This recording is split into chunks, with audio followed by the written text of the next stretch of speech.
Programme تو کرنا ہے مجھے، تو زیبنی سزیبی آپ سے مخاطب ہوں، کراچی سے میرا تعلق ہے، پاکستان کراچی میں رہائش ہے میری، اور آج کا موضوع ہے نماز جمعہ اور عیدین کے احکام۔ تو نماز جمعہ جو ہے وہ فرض عین ہے، ٹھیک ہے، اور اس کا منکر کافر اور بے عذر ترک کرنے والا فاسق کہلاتا ہے۔ نماز سے پہلے خطبہ پڑھنا واجب ہے۔ نماز جمعہ کے بارے میں بتا رہی ہوں کہ نماز سے پہلے خطبہ پڑھنا واجب ہے۔ اچھا، میں اگر ساتھ اگر آپ کو بتا دی جاؤں تو نماز جمعہ جو ہے وہ فرض عین ہے، جبکہ عیدین کی جو نمازیں عید کی یعنی 2 عیدیں ہیں نا، تو عیدین کی جو نمازیں ہیں وہ واجب ہے، جن کے لیے جماعت کا ہونا ضروری ہے، لیکن اذان اور تکبیر نہیں ہوتی، اور نماز عیدین میں سجدہ سہو معاف ہے، ٹھیک ہے، جبکہ نماز جمعہ جو ہے وہ فرض عین ہے، اور عید کی نماز کیا ہے؟ واجب ہے۔ اس کا اچھا، نماز جمعہ کا جو منکر ہے وہ کافر ہے اور بے عذر ترک کرنے والا فاسق ہے، ٹھیک ہے، اور نماز سے پہلے خطبہ پڑھنا واجب ہے۔ اب یہ منکر کافر ہے، یعنی یہ اس کا منکر یعنی یہ کہے کہ جی نہیں، نماز جمعہ جو ہے وہ فرض نہیں ہے، اور نماز جمعہ جو ہے وہ ضروری نہیں ہے، اور اس طرح سے جو بات چیت کرے وہ مناسب نہیں ہے۔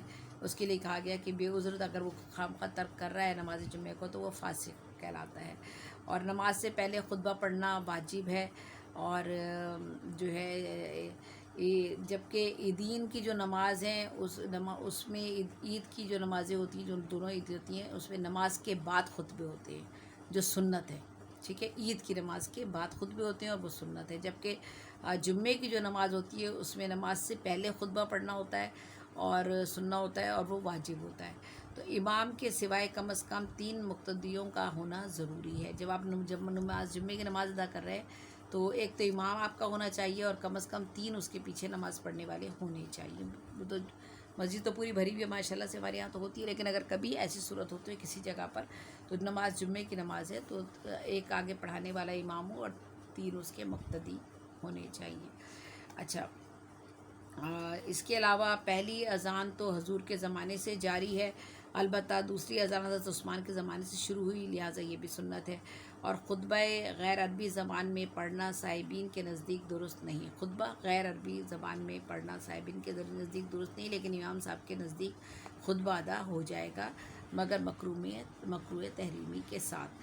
اچھا، خطبہ بیٹھ کر پڑھنا بھی جمعے کی نماز میں مکروہ ہے۔ جمعے کی نماز کی اگر آپ بات کر رہے ہیں تو خطبہ بیٹھ کر پڑھنا مکروہ ہے، خطبہ آپ کو کھڑے ہو کر ہی دینا چاہیے، مطلب مکروہ ہے، دے تو سکتے ہیں، لیکن یہ کہ کوئی عذر ہے وہ تو ایک بات الگ ہے، لیکن کوشش کریں کہ خطبہ جب نماز کا ہو رہا ہے تو آپ کھڑے ہو کر دیں، اور خطبہ جو ہے غیر عربی زبان میں پڑھنا جو ہے وہ صائبین کے نزدیک درست نہیں ہے، لیکن امام صاحب کے نزدیک خطبہ ادا ہو جائے گا اگر وہ جو ہے وہ اردو میں یا کسی اور زبان میں خطبہ اگر وہ دے رہے ہیں، لیکن امام صاحب کے نزدیک وہ خطبہ ادا ہو جائے گا، مگر مکروہ تحریمی کے ساتھ۔ جمعے کا خطبہ ذکر ہے، تذکیر نہیں، لہٰذا سمجھ میں نہ بھی آتا ہو تو ذکر نماز کی طرح ہو جاتا ہے۔ طویل خطبہ پڑھنا مکروہ ہے، یعنی جمعے کا خطبہ جو ہے وہ پڑھنا تو خیر ایسے ہی خطبے دینے چاہیے جو کہ لوگوں کی سمجھ میں آ جائے، اور جو ہے وہ بہتر یہی ہوتا ہے کہ وہ خطبہ جو ہے وہ سمجھ میں آئے آپ کے، لیکن دوسرا یہ کہ خطبے جو خطبہ دیا جائے جمعے کا وہ طویل نہیں ہونا چاہیے، اتنا زیادہ طویل نہ ہو کہ پریشانی کا سبب ہو، تو جمعے کا خطبہ طویل نہیں ہونا چاہیے، طویل خطبہ پڑھنا جو ہے وہ مکروہ ہے۔ اور نماز جمعہ جو ہے مسافر، عورت، بیمار، بچے اور اندھے آدمی پر واجب نہیں ہے، یعنی نماز جمعہ جو ہے وہ مسافر، عورت، بیمار اور بچے اور اندھے آدمی پر واجب نہیں ہے۔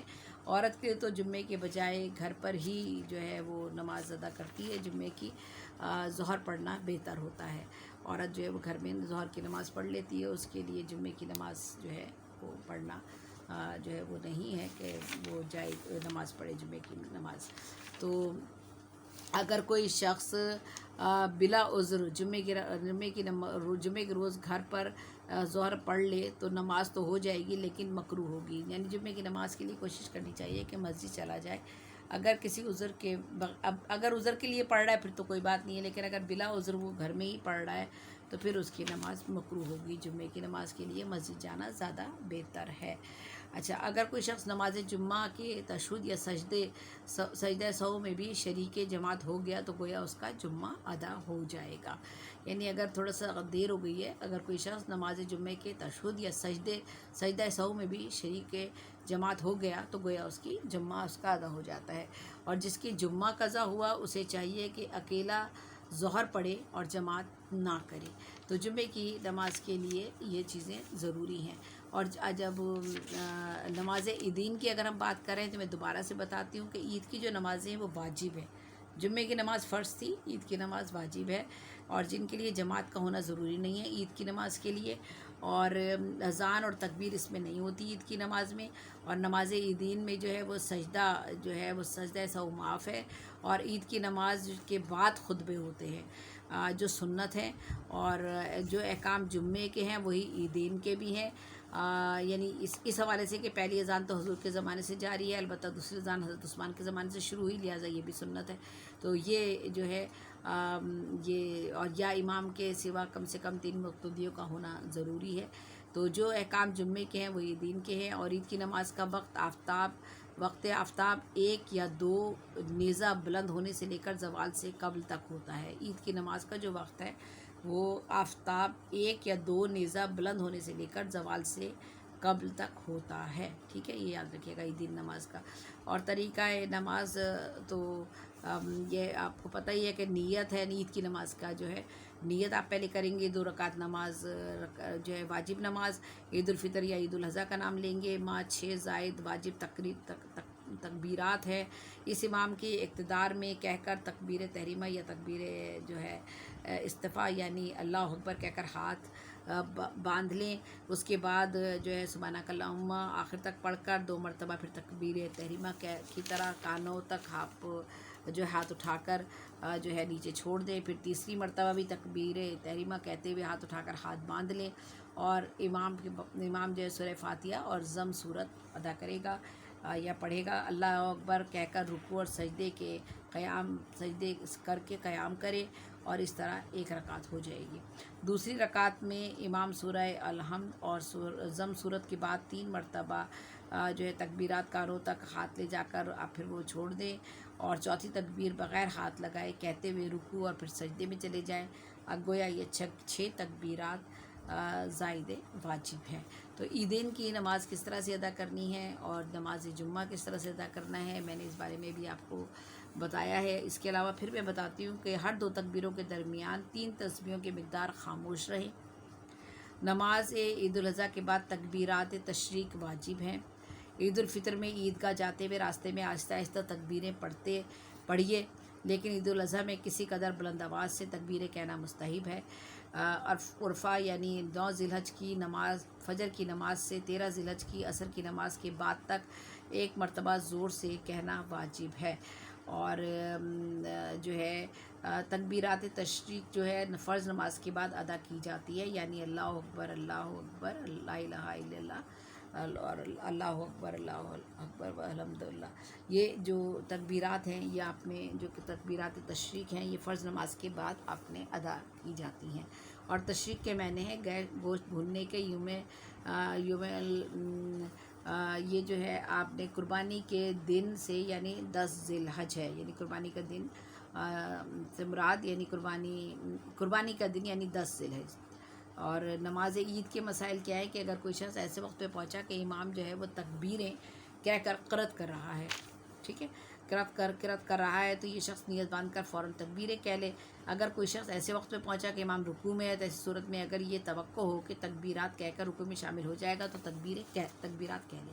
اگر یہ اندیشہ ہو کہ تکبیرات کہنے تک امام رکوع سے اٹھ جائے گا تو نیت باندھ کر رکوع میں امام کے ساتھ شریک ہو جائے، اور رکوع میں بغیر ہاتھ اٹھائے 3 تکبیرات کہہ لے. رکوع میں شریک ہونے کے بعد ایک تکبیر بھی نہ کہنے پایا تھا کہ امام رکوع سے اٹھ گیا تو مقتدی کی ساری تکبیریں ساقط ہو جائیں گی، یعنی اس کو پھر اس کے بعد دوبارہ سے ساری تکبیریں جو ہیں وہ پھر پڑھنی پڑیں گی. اور بلا تکبیروں کے اور ساری تکبیر اس کی ساکت ہو جائیں گی اور بلا تکبیروں کے نماز ہو جائے گی۔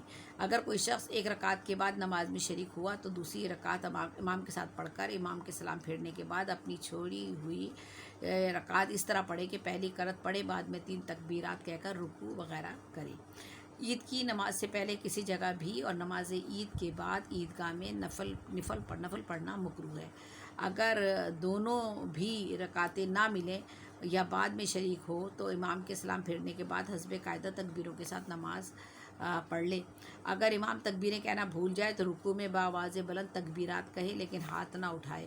اگر قیام کر لیا ہے تب بھی تکبیرات کہہ دے، نماز فاسد نہ ہوگی۔ عید الفطر کسی عذر سے پہلے روزانہ پڑھے تو دوسرے روز قبل زوال تک پڑھے، تیسرے روز نہ پڑھے۔ البتہ عید الاضحیٰ کی نماز تیسرے روز تک بھی پڑھی جا سکتی ہے۔ تو یہ کچھ نماز عید کے کچھ مسائل تھے اور نماز جمعہ کے بارے میں بھی میں نے آپ کو بتایا، اور بس یہ مختصر سی باتیں لیکن بہت اہم باتیں ہیں، اور اگر سمجھ میں نہیں آئیں تو پھر کسی اور عالم سے ضرور پوچھ لیجیے گا۔ بار بار آپ سنیں گے اسے تو دوبارہ سے آپ کو سمجھ میں آ جائے گا۔ پھر بھی اگر کہیں کوئی بات رہ جاتی ہو تو کوئی کمی بیشی رہ گئی ہو مجھ سے تو اس خطا کے لیے میں پہلے سے آپ سے معذرت چاہتی ہوں۔ تو زیب زیبی کو بس اجازت دیجیے، انشاءاللہ پھر آپ لوگوں سے ملاقات ہوگی اور کسی نئے موضوع کے ساتھ۔ پاکستان زندہ باد۔